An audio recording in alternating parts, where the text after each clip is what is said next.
이게 터지는 기사들의 약간 공통점 혹시 있으실까요? 그 어그로를 말씀하셔서 생각나는데 근데 좋은 방법이 아니더라고요. 왜요? 뉴스 안에 들어있는 여러 내용들이 있잖아요. 근데 여기서 굉장히 작은 포인트를 부각할 수도 있어요. 주요 이슈는 아니지만 이게 더 뭔가 시선을 끌 것 같은데 근데 반응이 좋지 않더라고요.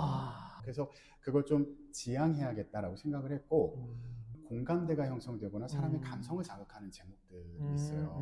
네, 글쓰기에서도 결국에는 공감대 형성이 중요하다고 말씀드렸잖아요. 제목을 다는 데 있어서도 결국에 우리가 감정적으로 교류를 하는 거잖아요. 네, 오늘 그랜드 마스터 오브 먹히는 글쓰기, 끌리는 말하기 김대근 앵커님 모셨습니다. 반갑습니다. 안녕하세요. 네, 이제 그 글쓰기, 말하기 책 많잖아요. 근데 글쓰기와 말하기를 그 한 번에 전달할 수 있는 자격을 갖춘 분이라는 생각이 들었어요. 자기소개도 한번 해주시면 좋을 것 같아요. 네, 안녕하세요. 저는 YTN에 기자로 일하고 있는 김대근이라고 합니다. 15년 동안 YTN에 있었고요. 지금은 사회부 사건팀의 데스크로 후배들의 기사를 검토하고 그리고 데스킹, 말 그대로 보완해주는 그런 역할을 또 하고 있습니다. 그리고 또 제가 기자가 되기까지 사수를 했거든요. 네. 그래서 그만큼 오랜 시간 동안 글쓰기와 말하기에 대해서 계속 고민하고 세상과 소통하는 법에 대해서 생각해와라. 예, 이렇게 말씀을 드릴 수 있겠습니다. 네. 그동안 제가 실전에서 방송을 하면서 익혀왔던, 쌓았던 경험과 노하우들을 이 책에 담았다고 말씀드릴 수 있겠습니다. 근데 사실은 글쓰기와 말하기에도 잘한다 해도 여러 가지 양상들이 있잖아요. 나는 진짜 이런 글쓰기 잘하는 것 같다. 난 이런 말하기 잘하는 것 같다. 혹시 그런 거 있으세요? 네. 아무래도 YTN이라는 그 언론 매체의 특성이 언제 어디서 무슨 일이 터지든 현장에 출동하는 기자들이 있는 곳이다. 뉴스가 있는 현장이라면 바로 현장을 중계하는 그런 역할을 해왔기 때문에 바로바로 그 중요한 메시지를 어떻게 하면 더 효과적으로 전달할 수 있을까 이런 것들을 많이 익혀왔다고 생각을 하고 또 앵커로서 방송을 진행하면서 항상 어떻게 하면 시청자들에게 더 뉴스를 각인되게 할 수 있을까 중요한 내용을 어떻게 하면 더 부각시킬 수 있을까 고민을 많이 해왔기 때문에 짧은 시간 안에 중요한 메시지를 잘 전달할 수 있는 방법을 익혀왔다고 생각을 하고요. 그리고 기자로서 일하면서 담백한 글쓰기, 그 짧은 문장 그리고 문단 안에서 효과적으로 메시지를 전달하는 법에 대해서 많이 연구해왔다고 생각합니다. 사실은 이 책에서 저희가 문장을 한번 선정해 봤는데요. 얘기 좀 부탁드릴게요. 네, 당신만의 이야기는 곧 당신의 퍼스널 브랜드다. 내 브랜드를 만들 나만의 이야기가 무엇인지 생각해보자. 자신이 특별히 더 잘 쓸 수 있는 주제는 글쓰기의 경쟁력이 된다. 제가 늘 하는 얘기가 있는데 자신의 얘기를 하자. 저도 이 책을 쓰면서도 그 생각을 바탕으로 책을 썼다고 해도 과언이 아닙니다. 어느 순간 보니까 저도 나만의 경험이 쌓이면서 누군가에게 영감을 줄 수 있겠다라는 생각이 들더라고요. 친구들을 만났을 때도 마찬가지고 오랜만에 친구들을 만났는데 어릴 때 봤던 그 친구들이 아닌 거예요. 사회생활을 10년 이상 하면서 쌓아온 자기의 경험을 바탕으로 나름의 또 노하우들이 있지 않습니까? 그걸 통해서 저에게 영감을 주는 친구들이 많이 있었고 그런 경험을 봤을 때 누군가에게 내가 해온 이 경험이 소중한 어떤 조언이 되지 않을까? 아니면 또 다른 영감을 줄 수 있는 메시지가 되지 않을까? 근데 이게 어릴 때 우리들이 배웠던 글쓰기 방식과는 좀 다르죠.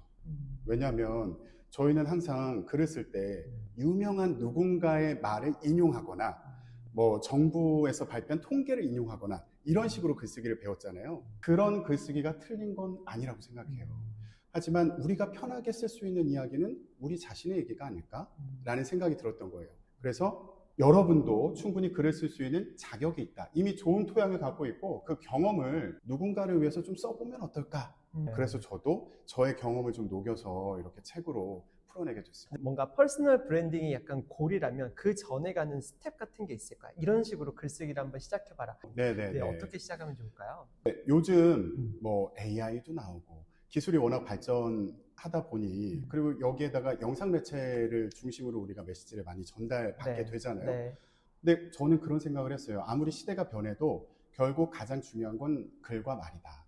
왜냐하면 그 영상 메시지를 전하는 그 근저에도 결국 사람의 글과 말이 있는 거잖아요.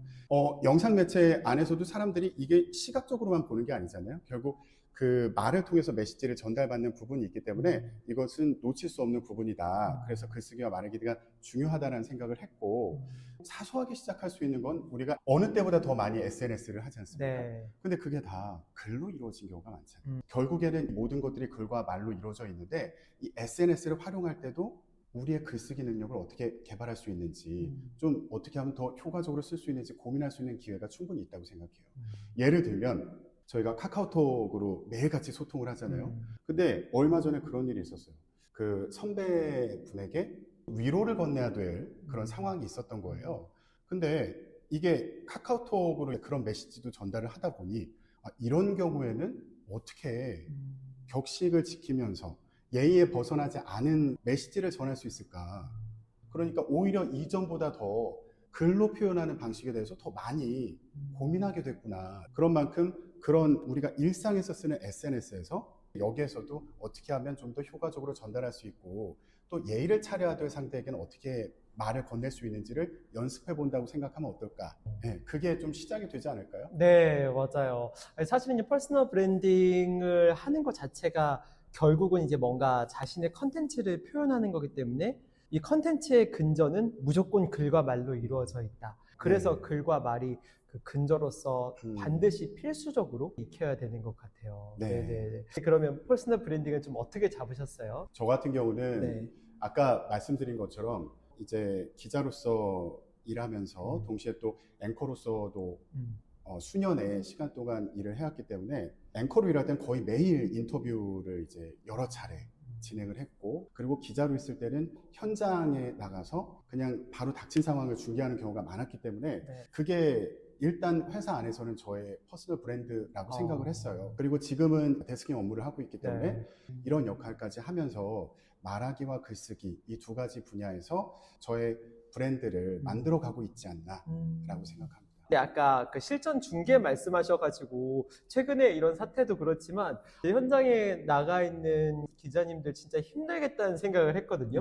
이게 막 계속 라이브를 하는데 상황은 전개가 안 되고 계속 같은 말 반복할 수 없고 맞아요. 힘들지 않을까? 근데 그걸 연습한 또 그 구절이 있더라고요. 그래서 121페이지에 일상을 스케치하라라고 했는데 그냥 길을 걸으면서 상황을 설명해 보는 거야. 평소에 눈에 보이는 것들을 묘사하다 보면 더 다양한 표현과 방식을 자연스럽게 익힐 수 있지. 갑자기 하려고 하면 말문이 막히고 표현도 떠오르지 않아. 네, 좀 이상해 보일 수도 있습니다. 그냥 이렇게 상황을 보고 있다가 이렇게 돌발적으로 그 예를 들면 뭐 여름날 길을 걷고 있어요. 근데 너무 더워요. 근데 사람들이 물을 마시네? 그냥 이렇게 지나갈 수도 있잖아요. 근데 이거를 이제 묘사해 보는 거죠. 햇볕이 너무 강해서 땀이 송글송글 맺힌 사람이 물을 꺼내서 벌컥벌컥 마신다. 근데 꿀떡꿀떡 소리가 들리는 것 같다.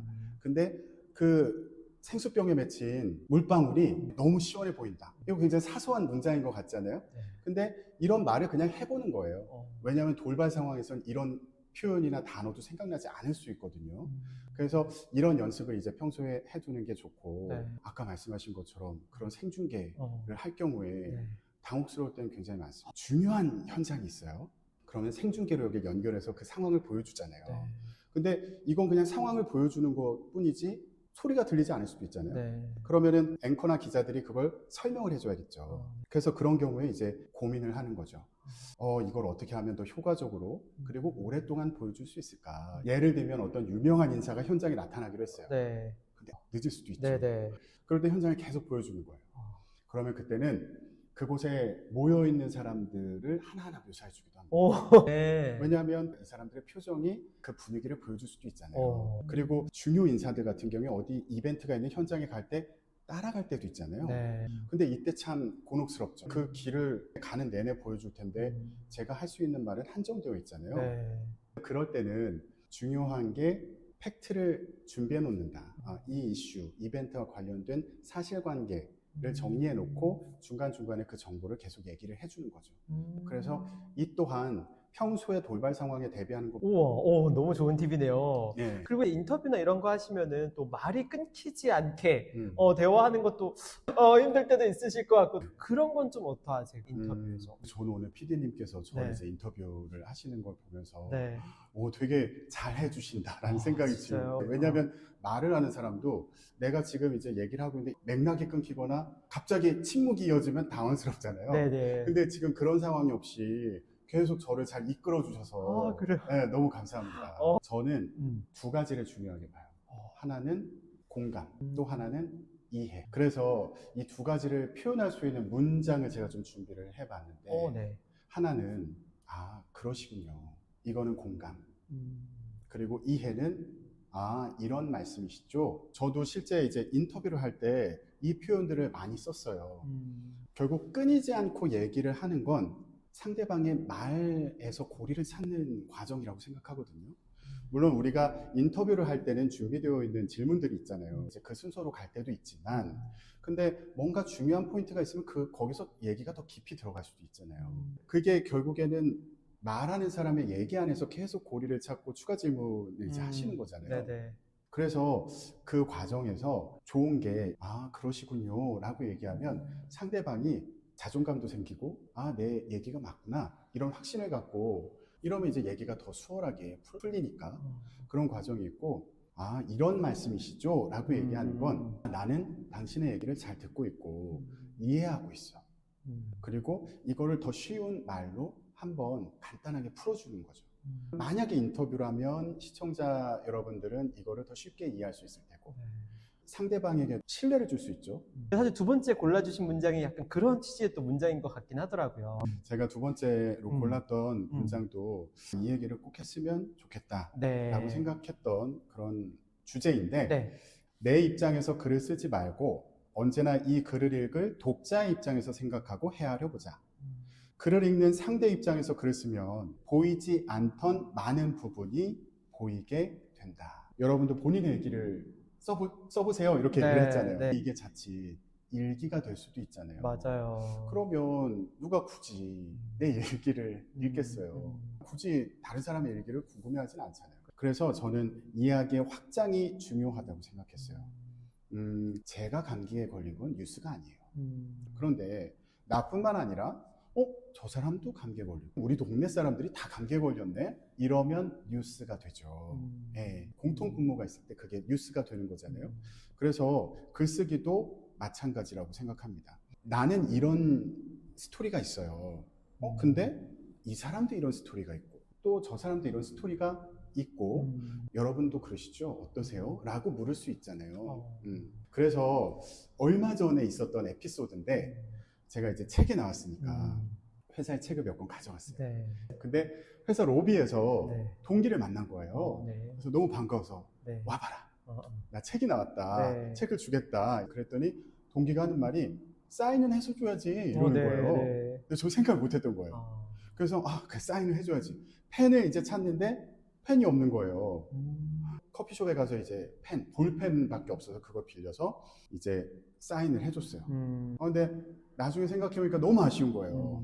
이게 처음 내 책에 사인도 해주고 글귀도 남기는 건데 근데 막 생각나는 대로 다급하게 적었고 사인도 마음에 안 들고 막 이랬던 거예요. 근데 생각해보니 이 얘기도 확장할 수 있겠다 라는 생각이 들었던 거예요. 예를 들면 운동 선수들이 스포츠 경기 끝나고 나서 나 이런 사소한 실수가 정말 아쉬웠어 라고 얘기하는 경우도 있죠. 또 우리가 뭐 발표를 하고 나서도 뭔가 사소한 걸 가지고 굉장히 신경 쓸 때도 있잖아요. 근데 그 생각이 들더라고요. 이거 결국 다 그 사람이 그 일을 그만큼 중요하게 생각하니까 그런 마무리까지 다 잘하고 싶은 거 아니야? 라는 생각이 들었던 거예요. 그래서 이런 흐름으로 글을 쓰면 어떤 메시지를 줄 수 있지 않을까? 그리고 이거를 좀 더 확장을 할 때 이런 다른 사람들의 소재, 사연, 스토리를 좀 엮어가면 여기서 주제를 찾을 수 있지 않을까? 그래서 이 얘기를 확장해가는 과정이 중요하다. 상대를 고려해야 된다는 것 중에 또 다른 측면에서 얘기를 해보자면 방송 기사를 쓸 때 저희가 처음에 배우는 것 중에 하나가 네. 초등학교 2학년생도 이해할 수 있게 써라. 단어를 고를 때도 좀 더 쉬운 단어를 고르고 그리고 우리가 평소에 쓰는 말을 쓰려고 하는 것부터가 이제 시작인 거예요. 그리고 주제를 정할 때도 취재하는 기자 입장에서 이거 정말 중요한 문제고 이거 꼭 다뤄야 돼. 이 정도 깊이로는 다뤄야 돼. 라고 할 때가 있잖아요. 시청자 입장에서는 이렇게 가면 얘기가 너무 복잡해지고 이게 오히려 와닿지 않는 경우도 있잖아요. 그러니까 최대한 쉽게 이해할 수 있고 그리고 시청자의 생활과 밀접하게 관련돼서 시청자가 이게 문제야 라고 피부로 느낄 수 있게. 그래서 저도 어떤 취재 사안이 있을 때 친구들이랑 얘기하면서 한번 던져보는 거예요. 아, 요즘 이런 문제 있잖아 라고 얘기했을 때 친구들이 막 화를 내는 경우가 있죠. 그러면 공감대가 네, 있다 네. 라고 이제 생각을 하고 근데 제가 이제 막 취재하고 있는 이슈를 던졌을 때 그게 뭐가 문제야? 라는 반응이 온다면 나의 취재 포인트가 잘못됐거나 공감대를 찾기 위해 더 이제 취재를 하거나 보완을 해야겠다. 우리가 글을 써서 직접 뭐 이렇게 퇴고의 과정을 거치고 막 토론을 하고 이렇게 가지 않더라도 그런 얘기거리들을 한번 수다 떨듯이 얘기를 해서 반응이 있는지 살펴보는 것도 상대방이 공감하는 글쓰기에 도움이 되는 과정이 되지 않을까 싶어요. 제가 두 번째 문장 한번 보도록 할게요. 네. 제목은 글의 첫인상을 좌우하는 만큼 단번에 눈길을 끄는 것이 중요하고 동시에 가장 중요한 메시지를 명확히 담고 있어야 하며 너무 길지 않으면서 가급적 평범하지 않은 것이 좋다. 저는 이 내용도 너무 좋고 진리를 담고 있다고 생각하는데 엄청 사례를 많이 보셨을 것 같아요. 저도 매일 고민을 하는 부분이거든요. 그래서 저도 제가 봤던 기사들 중에 얘기할 만한 게 있을까? 네. 그걸 좀 다시 한번 되돌아봤어요. 제가 생각하는 제목을 붙일 때 중요한 그 요소들이 있잖아요. 그것들이 들어있었던 제목 그리고 아쉬웠던 제목 이걸 좀 뽑아봤는데 네. 일단 이런 제목이 있었어요. 마약 운반책과 관련된 기사의 제목이에요. 마약 운반책 300m 추적 가방에서 나온 건? 점점점. 네, 이게 제목이었어요. 여기는 두 가지 포인트가 있는데 네. 일단 경찰이 마약 운반책으로 의심되는 피의자를 발견하고 추격전이 시작된 거예요. 그래서 피의자가 정말 다급하게 도망을 갔어요. 도망을 가는데 이 피의자가 가방을 놓지 않는 거예요. 가방을 놓치지 않고 계속 달려가는 거죠. 근데 왜 손에서 놓지 않았을까 궁금하잖아요. 그렇죠. 예, 알고 봤더니 그 가방 안에 배송하려던 마약들이 수두룩하게 들어있었던 거예요. 이 사건에 관한 기사였는데 여기서 일단 중요하게 봤던 포인트는 가장 주제가 되는 거는 빼놓지 말자. 주제가 되는 건 마약 운반책을 경찰이 300m를 추격 끝에 잡았다는 거잖아요. 그리고 다른 인상적인 부분 이걸 또 빼놓지 말자. 그건 가방이었어요. 근데 여기서 궁금증을 유발해보자. 그래서 가방에서 나온 게 뭔지는 얘기해주지 않았어요. 우리가 흔히 볼 수 있는 사건 기사지만 그 사건 기사의 제목을 달 때도 이런 요소들을 생각하고 단다. 그리고 아쉬웠던 제목이 있는데 어떤 병원에서 그 수면 마취제를 불법 투약한 경우가 있었고 이게 경찰에 적발된 사례였던 거예요. 그 영상을 보면 그 사람들이 주사를 맞기 전에 현금을 건네는 장면이 찍혀 있고 그리고 이제 주사를 놓고 막 정신을 못 차리는 장면들이 담겨 있고 그리고 주사를 맞다가 주사를 더 놔달라고 막 비는 장면이 나오는 거예요. 그래서 이런 경우에 제목을 어떻게 달까? 제가 아까 얘기했던 그 중요한 포인트들이 있잖아요. 근데 저는 그 제목을 달지 않았어요. 당시에 그 병원이 이제 다른 사건과도 연관이 되어 있었는데 저는 그 사건이 중요했기 때문에 그 사건을 제목에 넣어야 된다고 생각을 했고 그래서 A 사건이 있었던 병원에서 또 불법 투약이 적발됐다라는 취재 제목을 달았는데 다른 언론사들은 다 그 앞에 있는 그래요. 그래서 그때 다시 한번 느꼈죠. 그러니까 누구나 봐도 인상적인 그 장면 그 포인트를 놓치면 안 되겠구나 라고 생각을 하고 반성을 했던 그런 경우였어요. 네. 와, 그러면 이제 보셨던 기사들 중에서 이게 터지는 기사들의 약간 공통점 혹시 있으실까요? 그 어그로를 말씀하셔서 생각나는데 저도 그런 시도를 종종 해봤거든요. 근데 좋은 방법이 아니더라고요.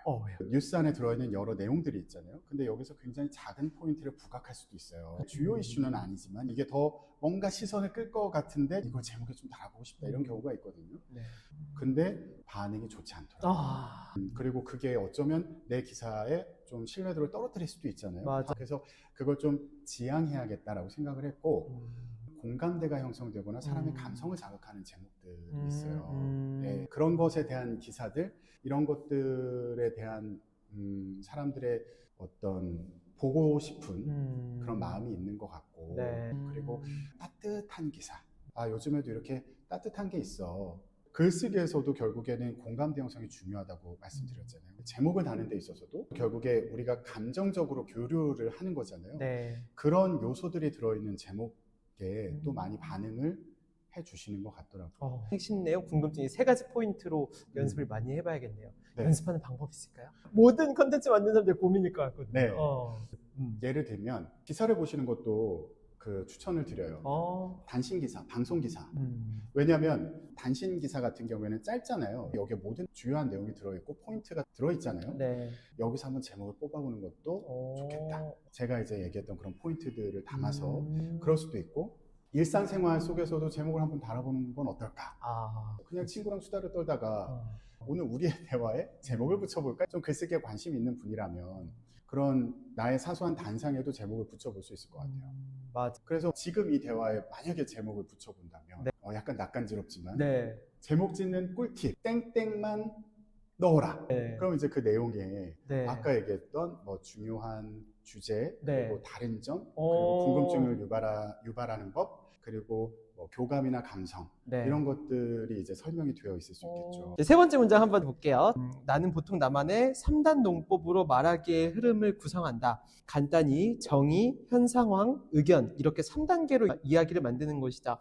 3단 논법은 쉽게 얘기하면 일단 정의, 그리고 현상황, 그리고 의견 이렇게 3단계로 구성되어 있는 논법을 제가 이렇게 표현을 했는데 뭐 사회에 어떤 현상이 있다고 했을 때 이 현상은 무엇이다 라는 정의가 있잖아요. 그리고 이걸 둘러싸고 나오는 여러 여론 혹은 사회적인 뭐 논쟁 아니면 진행되고 있는 상황 이런 것들이 있을 테고요. 그리고 이것에 대한 자신의 의견이 있을 수 있겠죠. 그거를 이제 단계적으로 표현하는 방식이라고 보면 되겠어요. 그래서 제가 이 3단 논법을 추천한 이유가 굉장히 효율적으로 여러 가지를 보여줄 수 있기 때문입니다. 저는 4가지를 보여줄 수 있다고 생각해요. 첫 번째로 사회 현상에 대한 정의를 얘기하자면 그건 내가 그만큼 상식이 있다는 걸 보여주는 거죠. 지금 사회적으로 논란이 되고 있는 어떤 현상은 무엇을 말합니다. 이거는 나의 상식을 얘기하는 거고요. 근데 이와 관련해서 최근에 이런 논쟁이 있습니다. 이거는 뉴스예요. 세상이 어떻게 돌아가는지 나는 관심을 갖고 있다. 이거를 보여주는 거고요. 따라서 저는 이 현상에 대해서 이런 대책이 필요하다고 생각합니다. 라는 의견을 밝힌다면 이렇게 논리적인 흐름을 통해서 본인의 의견을 더 강화해서 얘기할 수 있는 장점이 있고요. 논리적으로 말할 수 있다는 걸 보여주면서 본인의 의견을 더 잘 전달할 수 있는 거죠. 그래서 3단 논법으로 이렇게 연습을 해보면 좋지 않을까. 너무 좋은 팁인 것 같아요. 마지막 문장 한번 올라주시겠어요? 네네. 저 이거는 정말 많은 분들한테 꼭 해드리고 싶은 말씀이었어요. 만약 중요한 발표를 해야 하는데 너무 긴장되고 떨린다면 리허설을 추천한다. 긴장감과 떨림을 단번에 해결해줄 방법은 없다. 전 이걸 왜 꼭 소개해드리고 싶었냐면 연습을 이길 수 있는 건 없다. 저도 취업 사수를 했다고 했잖아요. 그래서 처음에 기자시험을 볼 때 카메라 테스트를 보는데 너무 떨어서 낙방을 했던 기억이 있고, 앵커가 되고 나서도 처음 앵커가 돼서 서서 뉴스를 진행하는데 갑자기 떨리는 거예요. 그래서 빨리 읽어야지 해서 정말 기억도 안 날 정도로 빨리 읽었는데 결국 그래서 그 코너에서 교체가 됐어요. 그래서 그때 이제 생각을 했던 게 나만의 리허설을 하자. 그래서 그 다음날부터 불 꺼진 스튜디오에 혼자 들어갔어요. 오프닝 걸어 들어가는 것부터 이제 혼자 연습을 하고 의자에 앉아보고 카메라 보고 뉴스를 한번 읽어보고 그렇게 하니까 이제 한결 그 긴장감이 덜해지더라고요. 그래서 항상 그 연습을 계속하고 부족한 걸 계속 적어서 다시 보고 이걸 이길 수 있는 방법은 없다. 그리고 요즘에 휴대폰이나 태블릿 같은 것으로도 찍을 수 있잖아요. 그쵸. 찍어보고 연습하고 네. 아니면 녹음해보면 좋잖아요. 네. 혹시 내가 너무 긴장되게 들리나? 목소리 톤을 좀 더 낮춰볼까? 뭐 이렇게 연습을 할 수도 있고요. 근데 지금 정말 실전의 무대에서 생중계와 많은 것을 거치신 15년 차 앵커분이 말씀 주시니까 훨씬 더 와닿는 것 같아요. 긴장의 순간이 되게 많았는데 결국은 그걸 잠재워 줄 수 있는 건 연습밖에 없었네요. 네. 그리고 또 제가 중요하게 생각하는 것 중에 하나가 이야기의 구조, 흐름을 머릿속에 넣어라. 네. 사실 원고를 다 외우긴 쉽지 않잖아요. 네. 오히려 그러다 보면 더 긴장되는 경우가 있고 단어 하나를 틀리고 나면 그 다음에 백지가 되는 경우가 있잖아요. 네. 그래서 오히려 이렇게 큰 흐름을 머릿속에 집어넣고 여기서 꼭 해야 되는 말, 해야 되는 단어 이런 것들을 이제 기억을 해두는 거죠. 그래서 평소에도 만약 중요한 발표가 있다 이러면 정말 정성껏 준비한 원고가 있잖아요. 근데 그거를 다 외운다고 생각하지 마시고 그 맥락을 머릿속에 넣고 진행을 하면 더 편하게 맞아요. 네, 너무 좋습니다. 이렇게 짧은 시간 안에 이 노하우와 이 지혜와 이 인사이트를 담긴 너무 어렵지만 그래도 이게 굉장히 좀 임팩트 있게 좀 이야기를 또 주신 것 같고 네. 마지막으로 좀 전하고 싶은 뭐 메시지나 또 이런 지혜 있을까요? 네. 요즘에 누가 글을 쓰고 누가 이렇게 대면해서 얘기를 하냐, 글쓰기와 말하기가 그렇게 중요한 거야? 생각하시는 분들도 계실 것 같아요. 예. 하지만 AI가 나왔어도 질문을 잘하는 사람이 더 좋은 대답을 얻을 수 있잖아요. 질문하는 것도 결국 글쓰기와 말하기를 기반으로 하지 않습니까?